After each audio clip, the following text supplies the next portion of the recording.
Welcome to Agape Social Justice, where we focus on love, truth, and justice. I did preview that this episode was coming, and I think for me, there's no way to even adequately prepare for it, even though I knew it was coming. For those of you who watched the two prior episodes, I made reference to me talking about my experiences in the political arena and really a lot of the questioning, the turmoil, things that I've been experiencing to date. So I just want to touch on some of those things today. Do my best not to reference anyone by name, but I just want to be honest in terms of some of the things that I should say we, meaning me, members of the Black community, have been experiencing, and I want to just candidly talk about it. So let me just first say, when people ask me what's my involvement, how long have I been engaged in the political arena? And for me, it started over a decade ago when my daughters were young. I did run to be a precinct delegate. I did win that election, meaning I actually campaigned. I actually had postcards. My name was on a ballot, and people in my township voted for me, and I was an elected official as a precinct delegate. I didn't fully understand what that meant, to be honest. I just knew that I wanted to maybe test the waters a little bit in the political arena and figure out what I could do to help my community. And I was already doing advocacy work at that point, particularly in the education space. I started going to meetings, and I think for me, that was probably when things started going downhill, when I started attending meetings on a more frequent basis. And what would happen when I went to county-wide meetings, I would go into a room and there would be a lot of people, particularly a lot of older people were there at that time. And I felt like there was a lot of complaining and there was a lot of finger pointing. And if I'm honest, there was a lot of finger pointing that was directed toward Black people, and Black people in particular in Detroit. And one of the complaints that they have, that honestly people still have today, is that a lot of people are not voting, did not vote in an election, and they were disappointed with the turnout. Because obviously when people don't vote, you don't get the people in office whom you want. And so my thought was maybe we can get involved in talking to people who have apathy as it relates to anything related to voting, voter rights. So they might not even get involved when people are trying to strip them of their rights, which is something that we see happening across the country right now in 2023, unfortunately. But what I began to realize about 2.5 years ago, when I just kind of not haphazardly, I mean, I made an intentional effort to host events in the community. I'm really big on vision, and I honestly have these dreams from time to time where I see these visions and I feel like God has called me to something. And so during the pandemic and learning more about what was happening with people trying to take away or suppress people's voting rights, I had this vision of having these events where we got people registered to vote, but not only registered to vote, but to actually walk people to the ballot box. And that was during the time, I don't know if you all remember, where the courts were actually going back and forth in terms of, do I have the right to take someone to the ballot box and take someone to vote? Or do I not have that right?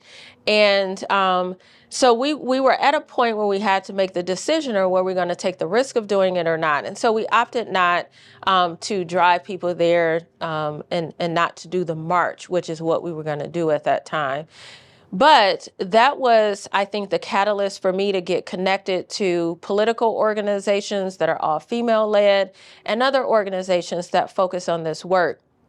So I got involved in my local community. So what you have in communities are local clubs. I am a part of the Democratic Party. That's how I have been as a registered voter.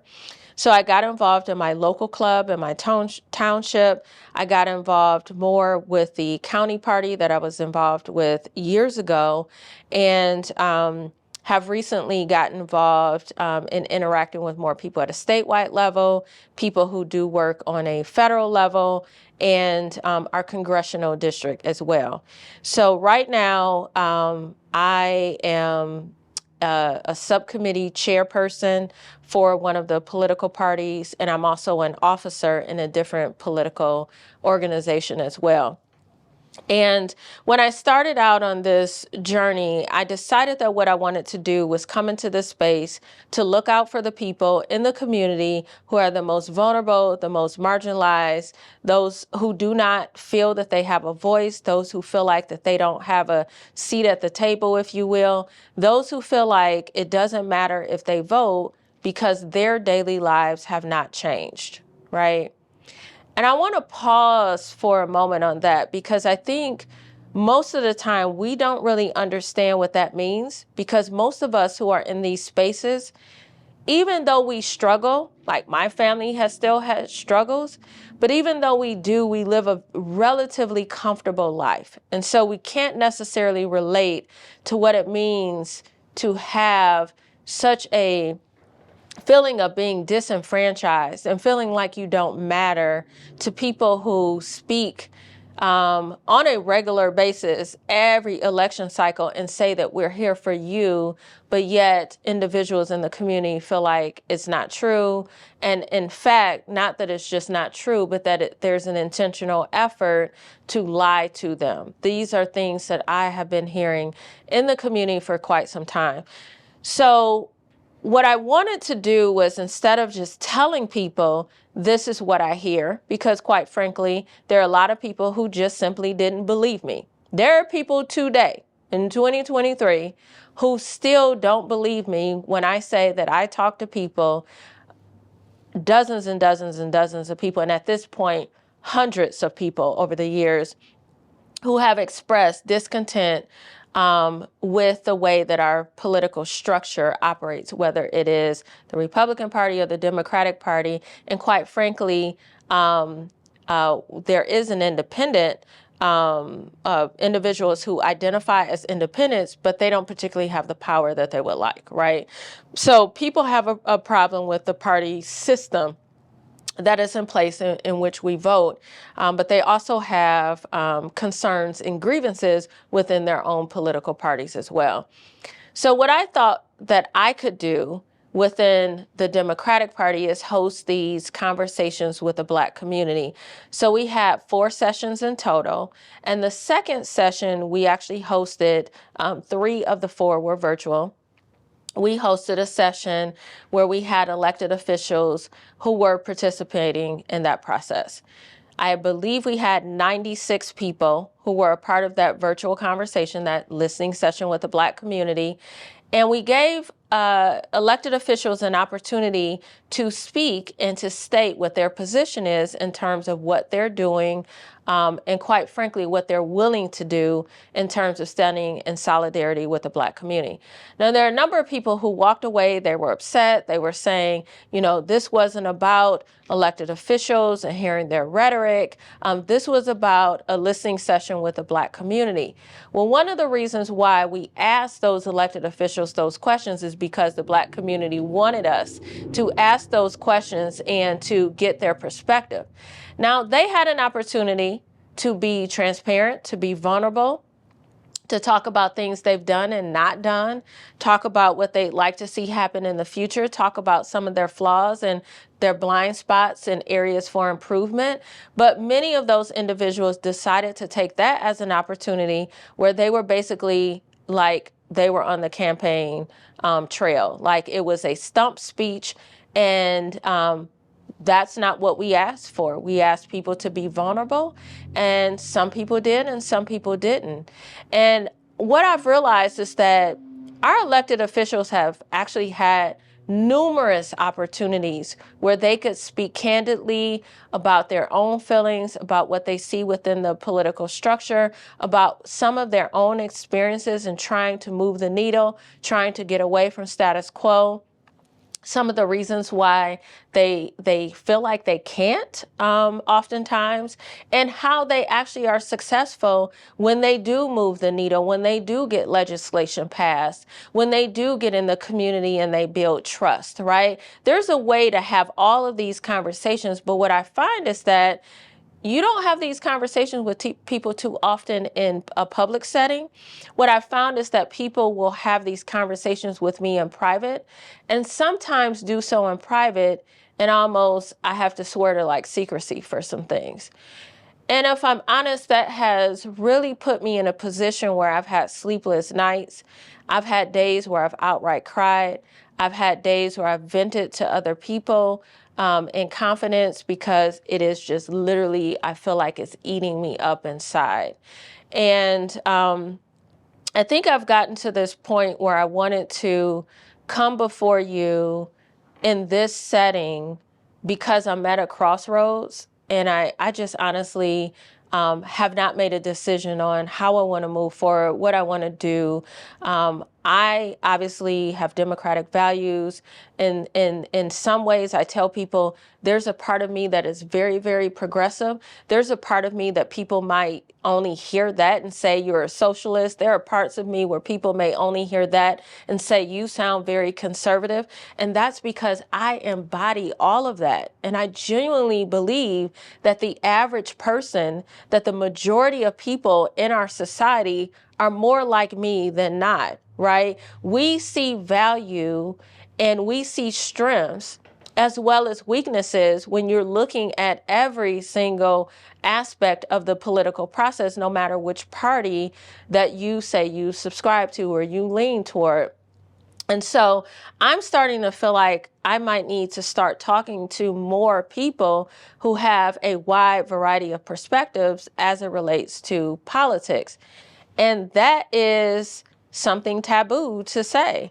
When people feel like you need to be devoted to one party, it's almost an unwritten rule or an expectation that you are shunning, that you are hating, that you are speaking negatively about people who have different beliefs. And I'm at a point where I'm kind of tired of that. I'm tired of hearing whining. I'm tired of hearing complaining. I'm tired of the expectation being that we have to be against something when we vote, rather than it being a proactive, strategic, genuine, authentic approach to tell people who we are and what we're doing, and work as hard as we can on a regular basis that fires up the base, right? Fires people up to where they want to come out of their homes and volunteer, that they want to come out of their homes and they want to vote, that they want to come out and they want to go to town halls, that they want to participate in committees and boards and commissions, things that we're almost like begging people to do because they don't have a natural inclination to do so, because they feel like they've been marginalized, that they're disenfranchised, that they don't have a seat at the table. When I ask people to compare their lives to the people that we often say we're fighting for, the people who are not making enough money to have food on the table. And let's even back up from there. There are people who have not been able to get sustainable employment with a wage, a livable wage, where they can actually take care of themselves and their family. If that individual has a disability, whether it be physical, emotional, something psychological that they're dealing with. Mental health is a crisis right now in our country. If they have children who are suffering, those people are at more of a disadvantage, right, than the average person. And oftentimes we are not putting ourselves in their shoes in terms of what it is like for them to be able to overcome those obstacles.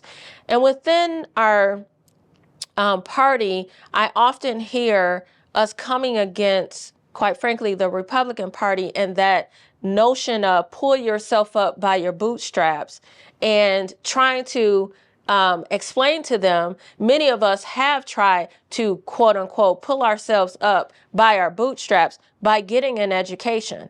And I'll use myself for example. I not only have a diploma from high school, a diploma from seminary where I went into urban ministry to serve the community and serve in a ministry capacity.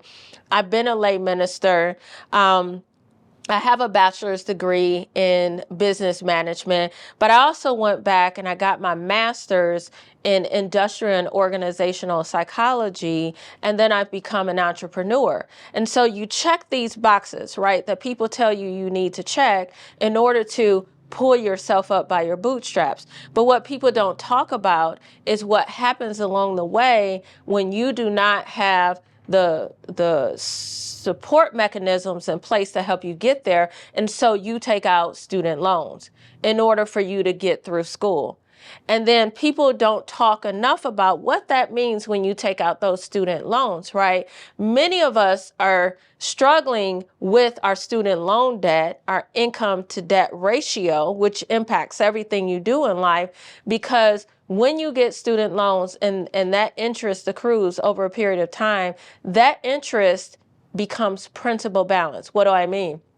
If you have $20,000 worth of interest, at some point that interest is rolled into the actual balance, that loan that you took out.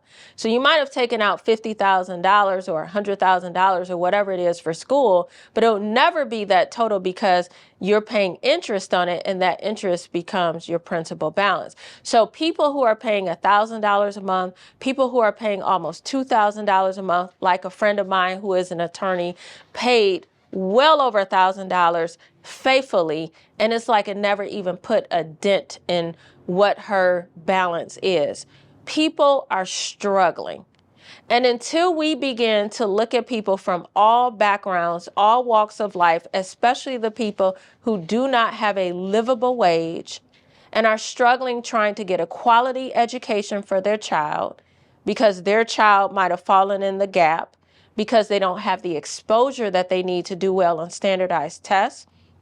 And I literally mean exposure, going into different states, going out of the country, going into different communities within their own state just to learn the verbiage that they need in order to pass a standardized test.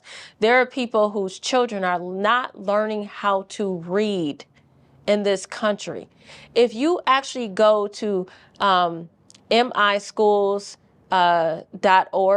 or mischoolsdata.org, or go to whatever the website is for your state, right? And you begin to look at those achievement scores for your school district, and you look by demographic, you will begin to see that there are categories of people who do not score well. And in some communities, it's like 20% proficiency in reading. And while there are some people who will get upset about us talking about this because they don't believe in standardized tests, they don't believe in using it as an accountability tool, there are also people who take offense to it because they know that these standardized tests have flaws in their design, right? All of that is true.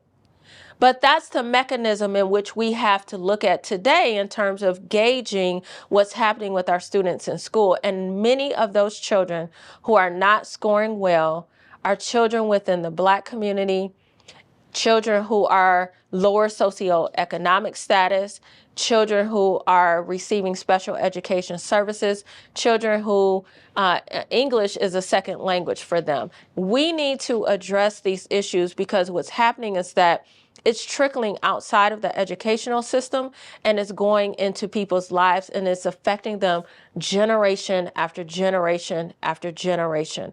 And when people come to the table or try to come to the table and they share what's happening, what I have seen happen is people be minimized, people be belittled and demeaned. And when I try to bring that forth, there are people who literally give me the evil eye. There are people who literally get upset with me, might confront me because they don't like me bringing this up. And keep in mind, these are people who say this is what they stand for. This is why they believe in the political party and the structure that they are part of, because we are supposed to be working toward these things. I have spoken to elected officials in private who have shared with me that they want to do more, but they don't because the insurance industry is too big for them to tackle taking on that change. I have had people come to me and say, I want to speak out about a particular issue, but I can't do that because I have too much at stake, whether it be their job or whether it be an office that they hold or something that they're trying to obtain. And so they'll come to activists and advocates like me to say it for them. And oftentimes people don't know. We get information that other people are not privy to so that we can be the mouthpiece and say those things because they're fearful of retaliation.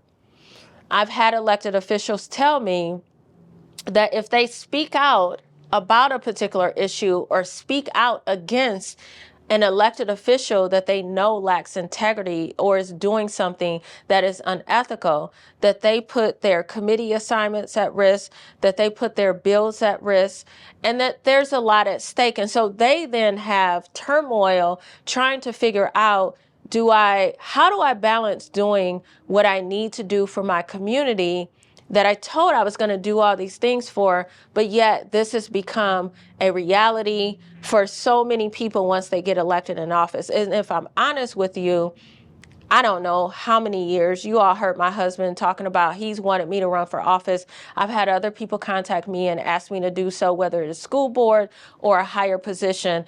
And quite frankly, I have consistently said no, because the closer I get to the way that the system operates, I realize what I'll be up against. And for a person to come in wanting there to be integrity, wanting there to be an ethical process, wanting to be vulnerable, wanting to be transparent, it just kind of puts you in a situation where it's almost like a battle no matter where you go. And after a while, you get tired of being in that battle. It is exhausting. It is frustrating. It is devastating. Leading up to this point of even recording this, I can't even articulate the range of emotions that I've had because of people coming after me and attacking me, because of people attacking people who I know, who I'm friends with, because people attacking candidates and elected officials because they are speaking truth to power and they are trying to represent the community. My opinion is that you should not be running if the community is not first. You should not be running if you cannot uphold a standard of integrity. To me, that's just the basics, right? If you're an elected official and you choose to lie, which many of them do, if you choose to lie, you need to look yourself in the mirror and ask yourself why you got involved in this. Because if you have resorted to just falling prey to the way that this works like corporate America, maybe it's time for you to choose another path. Maybe it's time for you to choose to partner with someone who can coach you and give you the confidence that you need so that you can begin to stand strong, whether it is on your own or whether you stand in solidarity with your colleagues, so that you can make sure that first and foremost, we are looking out for the community. And who's first in the community? Those who feel like they don't have a voice, those who are marginalized, those who are literally crying out every day, trying to figure out how they can gain employment, how they can feed themselves and their children, and how they can find housing. We have a housing crisis that's going on right now, and I am disappointed that there are a lot of people who are working toward this issue, but there are a lot of people who are working against us when it comes to these issues because they want to maintain control over the narrative. They want to control the funds that come in terms of grants, government funding that comes in, and they don't want to share that money. So there's this friction that exists within multiple pockets of advocacy, and I'm tired of holding it in. I'm tired of trying to figure out in private how to make that happen. And so I am making a public declaration that I will not continue to subscribe to private conversations. And I won't say backdoor deals because I don't really do backdoor deals, but I'm not going to continue to hold on to secrets that are harmful to the community, to our party, to society as a whole. I'm not doing that anymore. I have non-negotiables and boundaries that I'm putting in place that I hope that as you begin to learn more about the way this process is working and the way that the average person in the community has not had access to very elitist parties that exist, I hope that you would do what you can in small circles and larger circles and begin to say, hey, is this serving our own interests? Or is this something that's going to serve the greater need of the community? And if it doesn't serve the needs of the community in terms of their daily lives and changing it, ask, what can I do? What request can I make? What bill can I pass? What can I do to go against the grain, right? To be able to make a change in our society. I am telling you that this is the first of more conversations to come in terms of peeling away the layers of what's happening within our political system. How do we capture people who have apathy and don't want to vote? Not just because as a Black person, our ancestors suffered for hundreds of years and then fought through the civil rights movement so that we could have a right to vote. How do we honor that? But how do we also stop giving up our power? Because we are powerful, and that's why people come after our vote. So I just want to start this conversation that I know is going to be uncomfortable. I know it's going to make me more of a target. I know that people are not going to understand why I'm doing this or where it's coming from, but I know that we have to lean into this conversation. Let's love each other enough that we're willing to talk about those things that's happening in public and happening in private so that we can serve the community. So I'm going to leave it there for this episode. Like I said, engage with us, talk about how you're feeling about what I've brought forth, some of the things you want to talk about moving forward in the future. I love to have a community conversation. I do these live community conversations anyway, outside of being in the studio, and I'm willing to have those conversations, whether it be community, elected officials, candidates, or maybe everyone coming together. So till next time, do some research, start processing this within your own self, and talk about some of the things that you like to see change with your family, friends, your colleagues, and associates. Until next time, check us out on social media. Let us know how you're feeling. Follow us on our YouTube channel at Agape Social Justice. Share it with a friend. Tell them what we're talking about. This is a hot topic. I want to engage more with you. Thank you so much for tuning in. I appreciate you, and I love you. Hey, Agape Social Justice family. Thank you so much for tuning in every Sunday at 8:30 p.m. We appreciate it.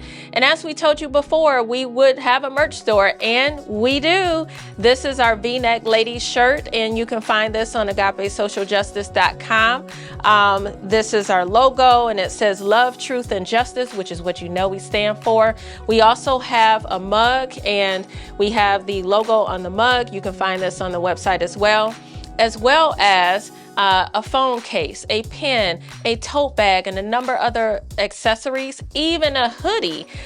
You can find that on agapesocialjustice.com. Feel free to spread the word. Go to our social media on YouTube, Facebook, Instagram, and on X. We're Agape Social Justice. And so look for us there, and we thank you. We appreciate you. See you next time. Hi there, Agape Social Justice family. My name is Walt Crider, Stephanie's husband. Of course, you know about the show and what we stand for, but I got a real stupid question for you. How many of you were offended when you saw that of Tyree Nichols as well as the other homicides that the police have created throughout our country? Well, we have created an organization called Police to Protectors. That's police, the number 2, protectors with an S.org. What do we stand for? It's all about transforming the police into that of the protectors. Because what do we care about in our communities?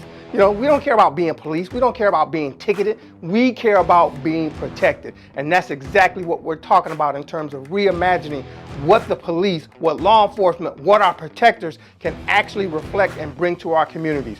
So not only just join this effort, because yes, we need your support, but also we need your financial support. Check us out, police2protectors.org.